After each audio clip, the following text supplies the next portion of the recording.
this is just a quick note on grief, and I think we've discussed this previously, maybe. I'm not too sure, actually. Anyway, I was just having a conversation about grief, and I had a thought about what it is to be healed with regards to loss and bereavement. Correct me if I'm wrong, and like if you don't relate to this, and that's totally fine. But I feel personally that grief is like, it's the presence of absence. It's very easy when you've lost somebody to focus. Honey, I'm okay. ठीक है.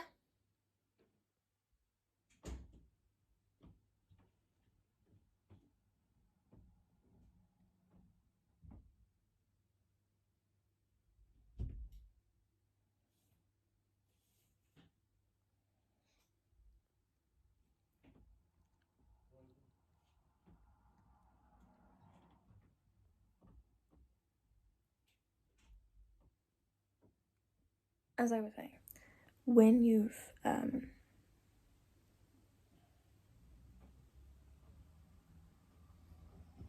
as I was saying, it's very easy. या मैं जा रही हूँ थोड़ी देर में. ठीक है, खोल दूंगी. Okay.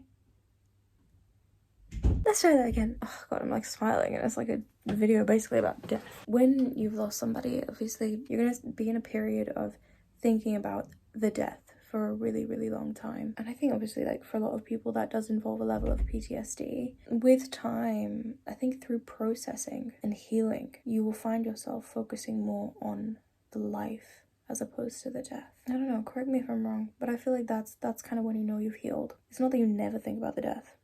It's not that when you think about the death or you think about their life that you don't cry, because I think you can be healed and you can still cry and miss people and be sad about that. I think it's about what your mind gravitates towards, and I don't mean like where you trying hard to focus, because healing, especially with grief and healing is not something that can be forced.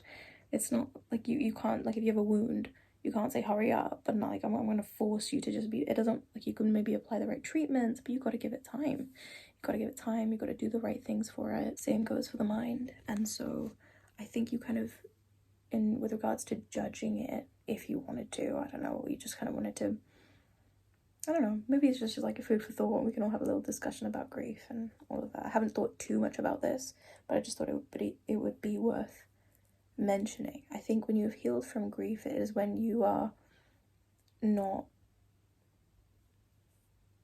it's not that you don't feel the absence, but it's just that absence is not all that you feel. मैं ठीक हूँ, मैं कर लूँगी. Yeah, I'm doing it in a minute. No, thank you, Dada. Happy Father's Day to all the amazing, awesome, amazing dads out there. And of course, happy belated Mother's Day. If you were to think of that person or those people that you've lost, where does your mind go to? Does it go to the event of losing them and the process and the fallout after? Or does it go to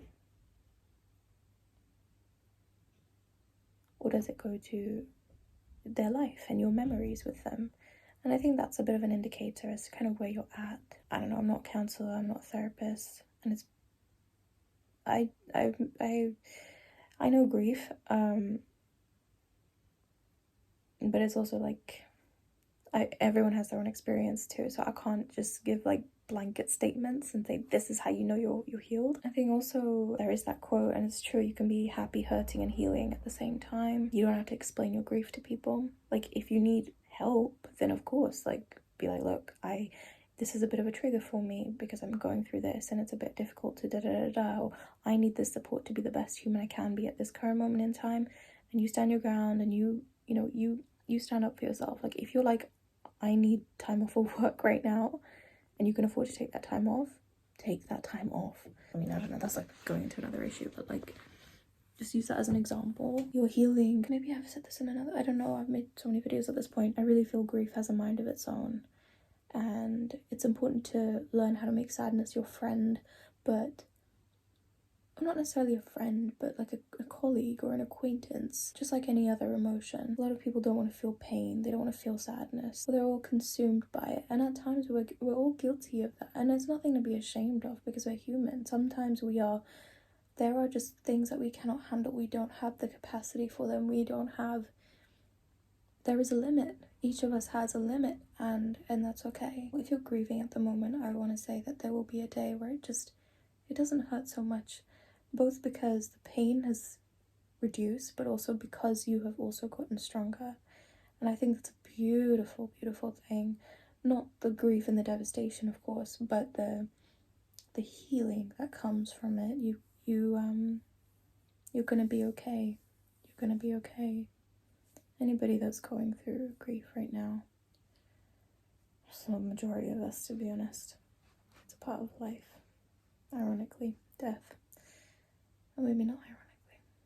Okay, clearly I don't know. I'm waffling now. Yeah, I guess that was it. If you kind of want to assess where you're at, see where your thoughts naturally gravitate, and that might give you a little indicator. Like I said, I mean, if you're somebody that's grieving right now, well done on making it through the day. You should be really proud of yourself. You're incredibly strong. For real. That's it for now.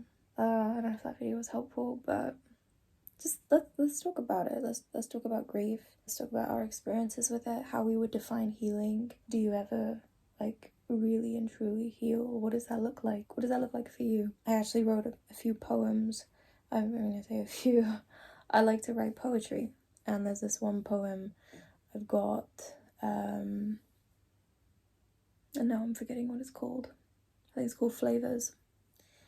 And basically that poem discusses and it inquires the reader about how they view the world and the flavours that they experience and the way that they see colour and things like that. I don't mind sharing it someday if you guys want to read it. I mean, I'll probably cringe and cry at the same time, but I had fun writing it and I have fun reading it, so maybe you guys will too. But basically what I'm asking is what's your experience? So right now in this present moment after this conversation, this one quite simple conversation, I can be looking at grief like this, through this lens, where I am low-key grieving at the moment, but like what I'm trying to say is I've experienced worse, so I'm not in it at the moment, but we all have different perspectives and different experiences, so I'm curious. Let's get a conversation going. It's not even, I mean, yeah, I'm curious to read, but I think also grief can be such a lonely process for a lot of people. You feel like you can only, I mean, the same goes for a lot of pain. Now, obviously rambling, but a lot of people feel isolated in their experience. Like they can only talk to a counselor, they can only talk to one best friend. And sometimes you can really connect with a stranger online, even if it's just one conversation where this person's like, this is what it felt like for me, and then someone else is like, hey, me too. Like that can make such a difference, just so that someone doesn't feel alone in their experience and they don't feel like they're not normal. And I also want to just say, like I said, it takes time. Someone could, I don't know, say there's like 3 siblings, I don't know, like 2 sisters and a brother. The sisters are twins, right? Let's just say that, for example. They lose their brother.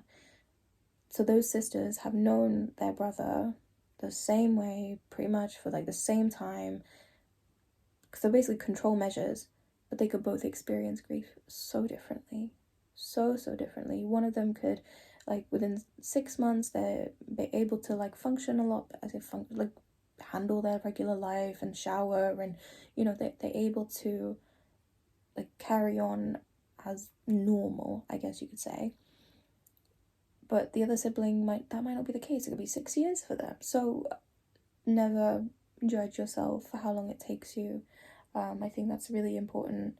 Whether you're the person that is grieving or you know somebody that's grieving, you cannot rush somebody else's process, and you shouldn't. And it's hard, especially when, like, if and when you love a person, you know, you're like, I see so much for you. I want you to be happy. I want you to be thriving, and you know, that's great. But that's their own process. That's their own journey. They need to find their own light, and they need to do it at their own time. And when the time is right, they'll get there. But you gotta give them grace.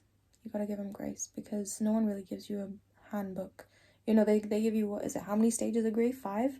Like, honey, I'll be honest. Like, I know people sometimes they add stuff to things, but for me, the way that I experienced my grief, or like losing people and stuff, it's like there would be the first emotion, then there'd be one all the way down here, and then there'll be somewhere like one in the middle, and then I think I've gone through that phase, but nope, back to the beginning. Like literally grief is like, that's why I say it's got a mind of its own. Like, don't try and control it, keep it in a box, and like almost like just put it in storage and be like, yeah, fine, I'm good now, or just chuck it out.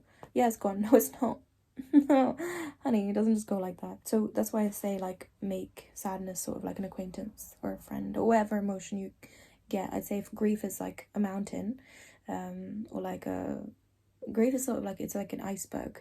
There's a lot underneath it, and so whatever comes up, your job isn't as a human, I feel, again, this is all in my opinion, is not to push it away and reject it and call it ugly. No, allow it to be there, allow it to exist, let it have its moment, let it like flow through you. So go and talk to somebody, like release it through here. So go and do some art. If you like exercise, release it through your body. Like, there is a way of releasing, crying. Find your way of experiencing catharsis, preferably in a way that's not detrimental to your health or the health and safety of yourself or others around you. And then keep it rolling. Even if it's hard, just whatever you can do, just do that. Even if it's the bare minimum for yourself, fantastic. Even if it's just 1% of the bare minimum, fantastic. And just as you go, you'll get better. Then you might have 5 steps back, and then you'll try again, and it's okay. Anyway, I guess this was just a video on grief, and I guess my 2 cents. Have a good night, and really and truly take care of yourselves, and I'll see you in the next